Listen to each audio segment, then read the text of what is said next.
Hello and welcome to News Night. It's 4th February 2021. Good evening. We're live from our studios here at Dr. Issa Street, North Ridge in Accra, live on DSTV channel 277 and live on Facebook at Metro News. My name is Noble Crosby Annan. And I am a fearful, so let's have our top stories now.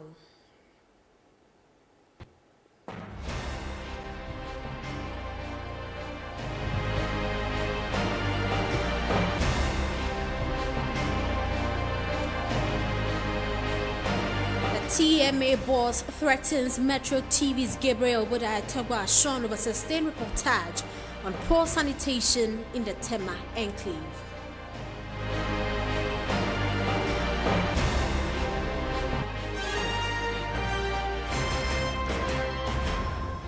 Let's begin tonight's bulletin on a rather sad and shocking note as Metro TV's Gabriel Obodai has been threatened by the Tema Metropolitan Chief Executive Felix Mensah Ananla after Metro News aired a story which highlighted social challenges affecting the people of Tema. In the story, a refuse dump, which is also a site for open defecation in Tema Mahia, has turned into a playground for children, creating serious health risks. The MCE called Gabriel Obodai to give him a warning about the report. He did. So what happened was that at about 9 p.m. on Wednesday, I received a call from the Metropolitan Chief Executive for Tema, Felix Mensah Ananla. He said that I shouldn't try him and that I was being used to disgrace him at a time when President Nana Addo Dankwa Akufo-Addo is about to appoint or reappoint metropolitan, municipal, and district chief executives, and was warning me. And these threats came my way just because in the past 2 weeks I have been filing stories as I do usually for Community Watch on Metro TV. I filed 3 stories from Tema.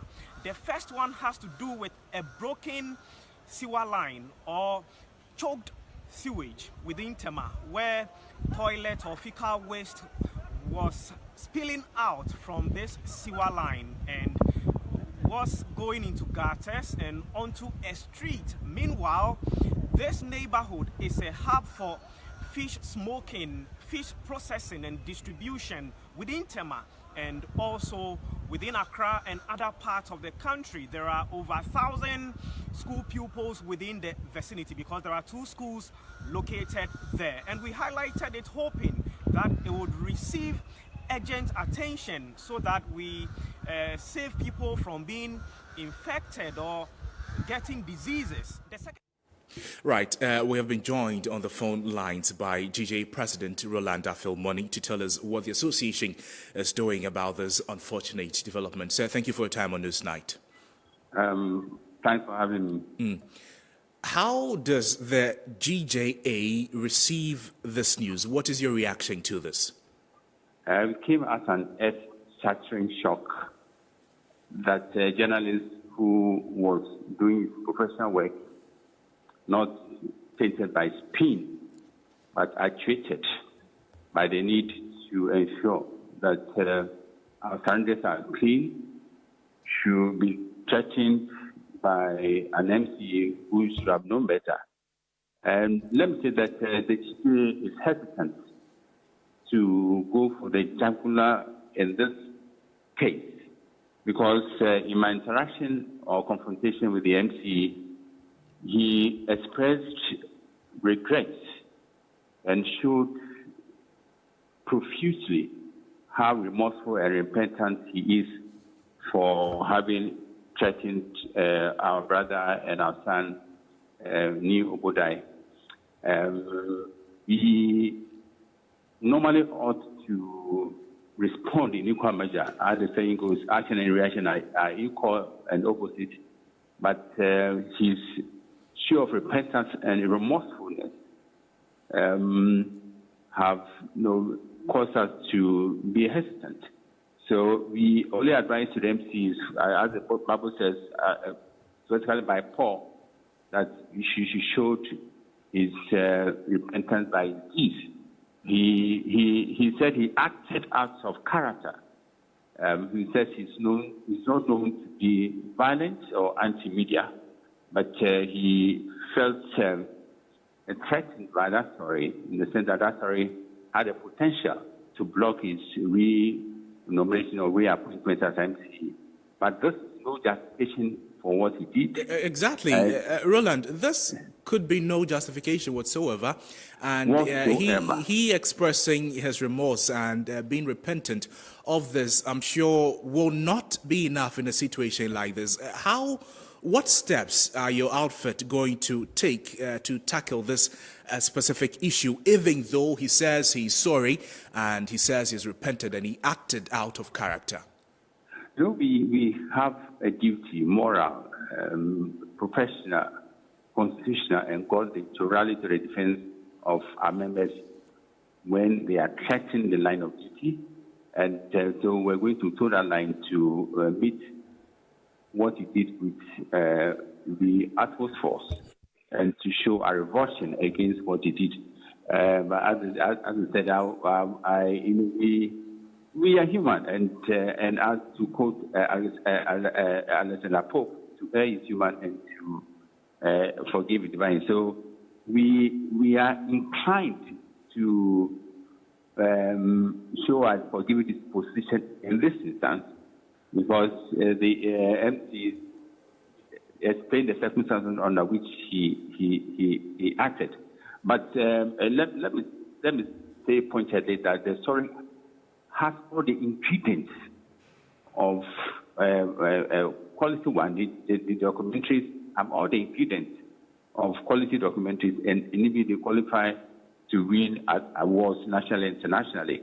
And I will use the opportunity to urge Metro TV not to be afraid or intimidated. They should be unafraid and unintimidated to do more of that story, because that stories are in line with the social responsibility of the media, and they also are in sync with the use of the power of the media to solve societal problems. In other words, the story or the documentaries meet all the standards of using the media using the media and the power of the media in line with solutions-oriented journalism, because we know the dangers, the health implications of filthy surroundings, and the story, the documentary by Obodai, will go a long way to help us meet SDG goal 3 and 6, 3, which speaks about healthy lifestyles, and goal 6, clean and clean water and sanitation. Right. I know we have monumental challenges about sanitation, even though the Federal Minister, is doing her utmost to effort to win the war against sanitary conditions. But it's a process and not a destination. So we'll commend Obodai most highly for the story he did, and name and shame the MC for threatening him in the line of duty. That's right. Obodai and Metro TV will not relent in their effort to push the challenges of society and let authorities do the right thing. But Mr. Money, hold on for me. If the story as it is did not get, that much airtime, as you're saying, the effect was not felt too much, we wouldn't have been talking about the threat on the life of Gabriel Obodai Togbo-Ashon, even though... I did not imply that the story did not make any impact. What I'm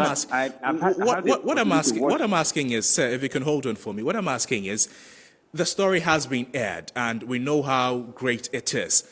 In this situation, he has been threatened. If it was not, carried on like this, would we have had some sort of action being taken against the MC such that it is not repeated on other, journalists who may not have the platform to push the story as we did? One would not, from any point of view, fault Metro TV for what he did, but you raised the bar as far as sanitation journalism is concerned, and you commend him most highly for what he did. And as we are hesitant to apply our standard measure in dealing, confronting such show of arrogance by the MC, because he cannot tell us how we should do our work. And as I said, I've had interaction with him, and he did express regret for what he did, and so we'll watch and see how he behaves in subsequent situations. Before you go, sir, this is not the first time. I understand the association is doing a lot to protect journalists in this regard, but some have been killed in the line of duty. But there appears to be no light at the end of the tunnel. I mean, what should we do in a situation like this? I think we'll be stretching the truth to say that there's no light at the end of the tunnel. I can cite only one instance, the case involving Haja Fati and the Sechua of multimedia group. Haja Fati slapped Sechua in the line of duty. Our lawyers rallied to the defense of Sechua. The case traveled full length, and Haja Fati was fined. That's for the criminal aspect, and that's for the civil aspect. The criminal case is also being pursued. We can also cite the example of modern Ghana journalists who were arrested by national security. Again, our lawyers were picked to rally to their defense, and eventually they were released. Time will not permit us to cite more examples, but we believe in situational leadership, offering situational leadership to the situation context and contextual variables to determine how we react to such instances. So, as I said, we were watching the MC. He said, no, to repeat what he said, I mean, for the risk of sound repetitive, he regrets his action, and what he did was totally out of character. Right. Thank you so much for speaking with us. Roland Afilmoni is the president of the Ghana Journalists Association, talking about the threats on the life of Gabriel Obodai Obodai after a sustained reportage at Tema.